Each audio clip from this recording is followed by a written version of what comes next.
აი თუ ფიქრობ რომ შენ ურწმუნო ხარ, მე უნდა გამიშდეს კითხვა, რატომ ხარ ურწმუნო? რა მგიბიძგა ურწმუნოებისკენ? აი ოქროპირი ამბობს, ეკლესიის უდიდესი მამა, ჩვენ რომ კარგი მორწმუნეები ვიყოთ, ქვეყნად ურწმუნო არ იქნებოდა.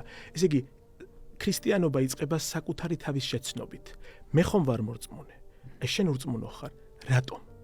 რატომ ვერ მოვიტანე მე ან სამყარომ რატომ ვერ მოიტანა შენამდე რწმენა და რატომ არ შეგეხო შენ ეს?